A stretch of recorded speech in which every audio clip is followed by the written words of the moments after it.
Okay, thanks very much indeed, Michael. I think my main role here this afternoon is to pick up on several of the points that Sir David King was mentioning, two in particular, around this idea of city visions, but also the idea and concept of urban innovation. And to do that within my 10-minute slot, I'm going to draw on some of the research that we've been doing here at Reading University, focusing particularly on the developed world, but also looking at one or two key examples from the developing world as well. I think we all know that cities present great challenges to us in terms of resource depletion, climate change, economic impact, and all the rest of it. But they also provide us with great opportunities as hubs of social learning, changing social practices, and giving us the ability to scale up our technologies to attack and address the impact of climate change. In a very strong sense, therefore, I suppose you could say that cities are kind of carbon criminals in a way, but also provide us with real opportunities to gain traction, not only in the developed world, but also in the developing world as well. And it's not just about the megacities that we see so much of today, and that will be important in the future. It's about tackling these problems around smaller and medium-sized cities. So the Readings of this world will be very important within their polycentric mega-regions into the future. As far as planning for the future is concerned, therefore, I think really what we're trying to do is to concern ourselves with the unpredictable nature of change and the speed of change. It's all to do with addressing complexity in a changing world. And very often, when we're trying to address future patterns of change and to try and gain traction in those spaces, what we're trying to do is to overcome the discontinuities that we face between planning for the future but longer-term environmental change. And very often decision makers are having to make longer-term planning decisions that they don't necessarily connect with. So we see in cities today a lot of unplanned growth, incremental and piecemeal development, as well as a kind of underpreparedness by many governments to act in a coordinated sense within their spatial realm. So the idea of not in my patch, not in my time, not in my space is often the kind of thinking that we face. And we need to overcome that. Maybe in the UK we're too fond of focusing very much on development control at the expense of longer-term master planning and developing visions for the future. So this is where visions come in, because visions, if we're developing them for cities, give us the confidence to be able to have a sense of purpose about the future. They give us the idea that we can underpin those decisions with vitality and belief systems that are really coherent in an overall sense, that they're participatory, and that we can provide people with an idea of the sort of future that they want. So it's also a way of promoting discussion and debate within the key stakeholders that we're engaging with, and we need therefore to mobilise our resources around these desired futures.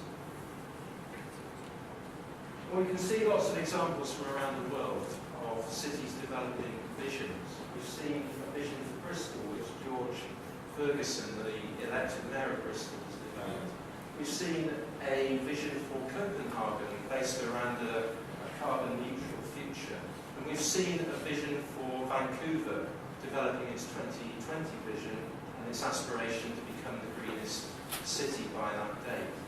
And of course there are other examples from Africa, Asia and Europe as well. And I think what these visions tell us is that we need to build in very strong integration between the kind of climate change action plans that we have and the overarching vision for the city in question.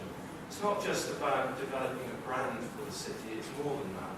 It's developing a framework for a sustainable transition to a sustainable future. So if we take Vancouver as a good example of that, when Gregor Robertson was elected mayor in 2008, there was already a great deal of green activity around the idea of developing a coherent vision for that city. And so this election kind of put the rubber stamp almost on a lot of the really good work that's been done before that day. So we can see within the overarching vision for Vancouver a strong focus on developing its reputation as a mecca of green enterprise, eliminating a dependence on fossil fuels, as well as being a leading exemplar in terms of green building. And of course, anchored to that is making Vancouver a resilient and livable city, a city that's able to adapt and be agile to future changes. Some of the work that we've been doing around retrofitting cities for the future focuses very much on re-engineering and redesigning our cities, our existing cities, because we know that 70 to 80% of our buildings are going to be with us by 2050, but that normally 1 to 2% of our overall stock is new build. Therefore, the focus has to be on existing buildings, the legacy stock, if you like. And so we can see different kinds of vision emerging from the work that we've done, working and co-producing these visions with stakeholders at a national level in the UK as part of our EPSRC retrofit work. The idea of a smart network city. This is a hub with a highly mobile and competitive globally networked society. Very much a market-oriented solution, but one that's focused on technology. An alternative vision of the future, a shared perspective of how cities might evolve, could be a compact city, one where redensification is occurring and where we're developing dense urban settlement forms and improving the use of energy and resources. But very much a vision that's based on communitarian and localist values. And in contrast, we can see a self-reliant green city perhaps emerging, where urban metabolism is so important and where food supplies are produced within the city in the hinterland of the city. And maybe a cooperative and collectivist value-based approach there. So we can see different kinds of vision emerging for different kinds of city into the future. And I think if we look at the cities that are successful and that are tackling these problems in a successful way, those are the ones with successful visions. And that means that they've managed to link vision, strategy and action in a really clear way. That they're linking climate change, energy, economy and people. And that they're including stakeholders within the development of those visions. That's one of the keys to success. It has to be a participatory approach, but also one that's analytically sound and based on political viability. When we look at urban innovation, perhaps one of the areas that we've done less well in terms of our approaches within cities, this is the other side of the problem I wanted to focus on this afternoon. The idea that urban innovation is so important because it brings together universities, firms and businesses and the public sector in this space to be able to develop visions and also to be able to deploy technology and innovation in this agenda. And this is where the idea of co-creation and partnership is so important.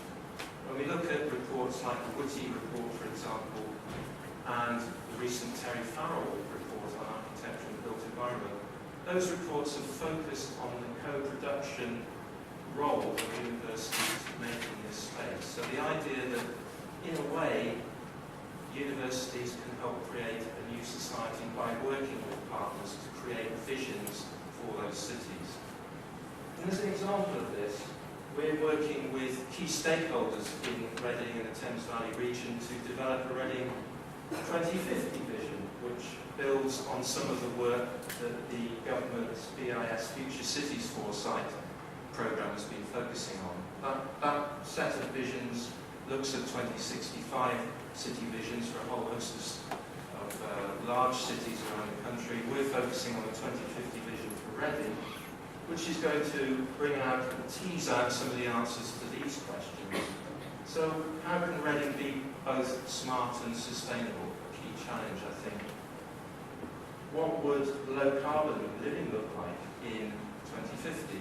How will we live in Reading in that year? And what sort of physical infrastructure growth and development will we need to underpin that? What will be the key growth areas? And how will Reading's key infrastructure requirements evolve?